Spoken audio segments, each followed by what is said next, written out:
Assalamu alaikum friends, welcome back to my channel Learn with Fun by Zarar sir. Hope so you have enjoyed till now studying EDC in my previous lectures. Now let's start with a new problem. Of course it's from Mumbai University. Though I'm a part of Mumbai University, this doesn't mean that. You can use it for different university also. So this is another video. See, in previous video we have done so much of thing. I suppose you remember something out of it. So just I'll brief it out, or I'll give you a quick reason what you have already studied. There are two node voltages. We have calculated VTH for two node voltages, assuming one to be at higher potential, other to be at lower potential, giving it to be as a ground. You use superposition. We calculated RTH. It was very simple. Then we moved towards IB. You use current at input side. This was a part and it was very simple. Though it looks difficult, there are two voltages, but we have made something that it can be easily understandable. Okay. So this was our lecture in the previous session, and then you calculated VCEQ2, right? So it was very simple. But what if the question was, what if one more resistance is added to it? Now you see this problem is very interesting, and though it is from Mumbai University, it's have some challenging part too. So let's analyze it. See guys, there are three voltages now at input side, and there are two different for output side too. So now student get confused that which voltage to be considered while calculation of ICEQ and VCEQ. So what do you think what we should do? I'll divide this video into two parts. We'll calculate first VTH and RTH, and you know the steps, right guys? You are aware about the step. This does not look like voltage divider. It is voltage divider. Okay. Out of 4 biasing, if you can remember, there are 4 biasing. One is fixed bias, another is modified fixed bias, collector to base bias, and voltage divider bias, right? So let's start with our session and continue this problem. Okay, this is a voltage divider problem. We know that, right? So the thing is, we need to calculate VTH, you need to calculate RTH, the same sequence, guys. IBQ, ICQ, VCEQ. The problem is, as I said, I'll divide this video into two parts. The part one is calculation of VTH and RTH for this problem, and another is IB, IC, and VCQ. See, this problem looks difficult because the reason is there are 3 voltages at input side, and I need to calculate this voltage, which is VTH. How you should do that is a very simple way. I'll draw it for you first, then let's see how much of you can analyze this. See, what does superposition theorem says? I'll start for VTH using superposition theorem. Okay.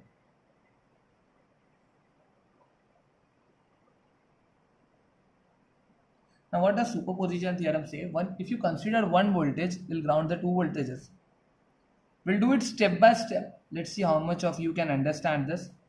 So I'll use first this 5 volt. The resistance is 500K. And you should ground this 2 voltages first. So one is 500K. So you can find different method in different books. I'll ground this 2 voltages. Okay. The same way we have solved the problem of two circuits in the previous video. Now this is my VTH1. The total parallel resistance across 500K and 70K. So if you want, you can simplify it further also. I'll do it for you if you want.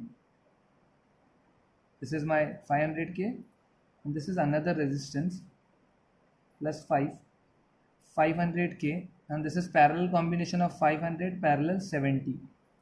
Okay. And this is my VTH1. Now if you want, you can name it RX or RY, whatever you want.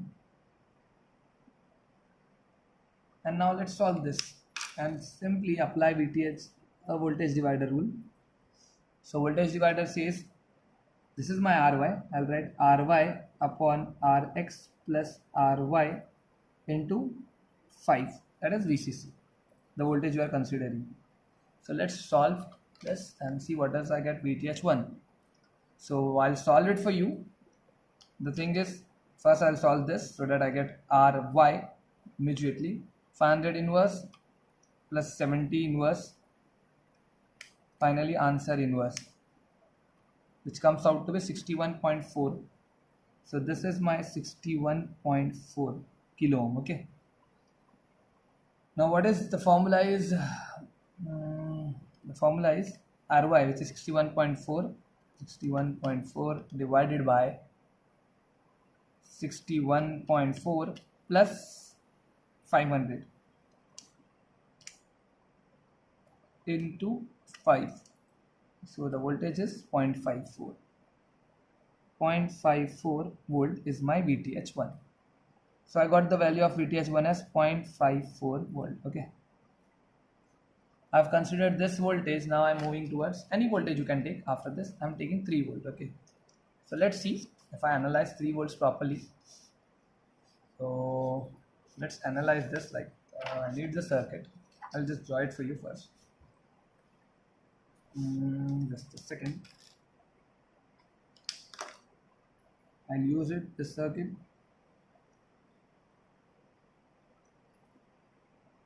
Three volt.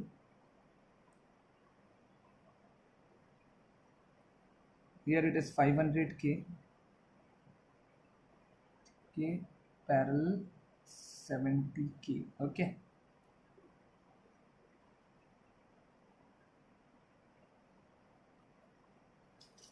See guys, what I have done is, in the previous part when I have considered this 5 voltage, I have used this 500K and made this two parallel. Okay. Now and made this two parallel. We have considered this 500K look and made this two parallel. Okay, and made it downward. Now I'm considering this 3 volt. So I'm considering this 3 volt. I'm used this resistance over here. I'll make this two parallel now. So if you're considering this, make this two parallel. If you're considering this, make this two parallel. If you're considering this, make. And if you are considering this, you'll make this two parallel. Okay. So very simple. You use one, make another two parallel. So I'll make another two parallel over here. And you have already calculated 500 parallel 60. The 61.4. Okay. Now the next part is, for safer side, I'll draw this one, this one also. Okay. So I'll draw this one also for you. Now you need to help me. If I write -5 over here, can you guess next voltage is -5 means the resistance will be 70 over here. This resistance which is over here, can you guess this one? See, it is grounded. It is also grounded because we are considering one voltage, we are grounding another all voltages. Okay. Now help me out. If I'm using -5 over here and this 70 over here, I should make this two parallel. Very good. I'll make this two parallel. And you know, if the resistance are same, the parallel will be divided by 2. So 500 parallel 500 will be 250. It's a very simple concept. Now I need to calculate this VTH2 and VTH3. Small task for me, but let's see. Hope so it's become a small task for you too. Okay.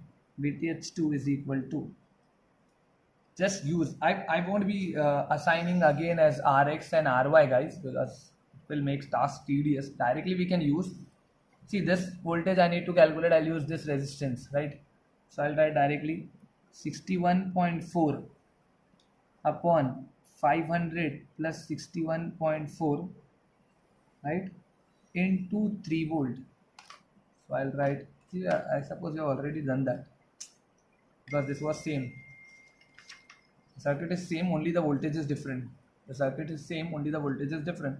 So this remains same, which is 0.019. I'll now multiply this with, I'll do it for you rather than you don't get confused. Okay, 561.4, 61 plus 561 is first, into 3, and the final voltage is 0.328.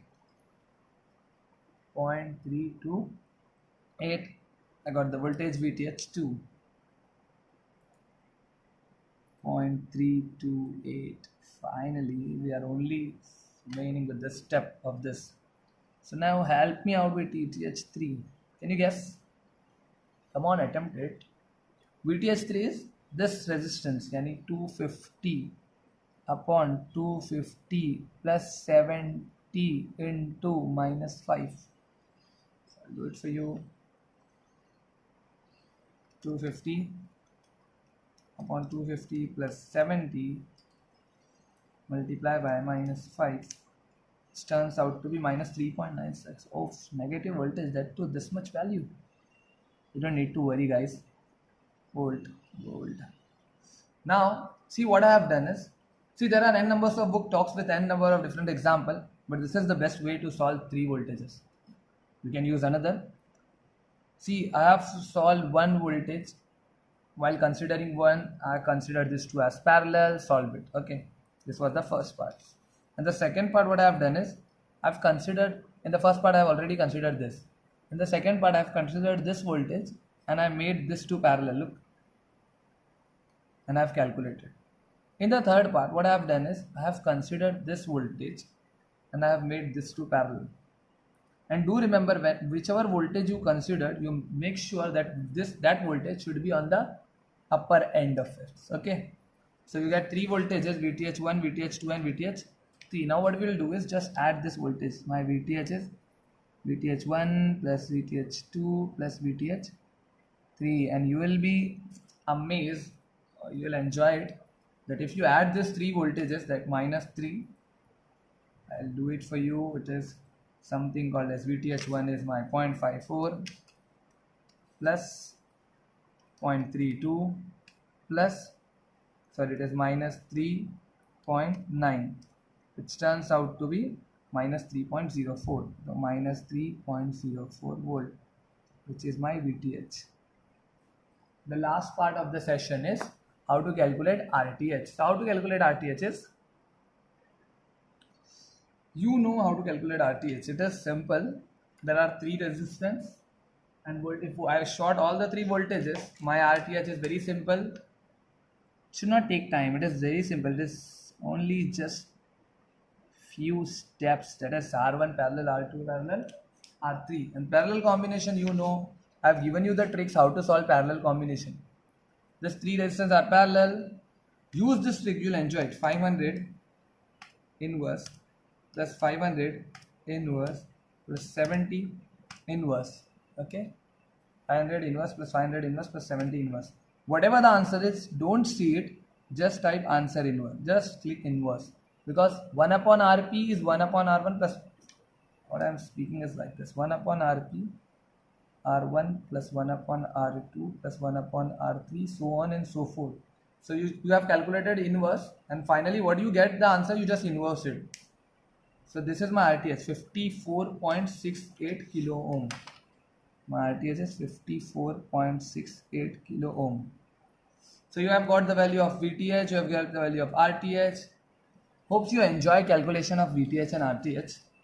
Now I just want to calculate IB, IC, VCQ. The steps will be same as we have already done in the previous session.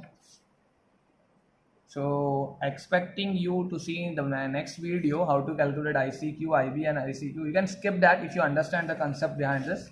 But if you look at, you'll understand how to calculate.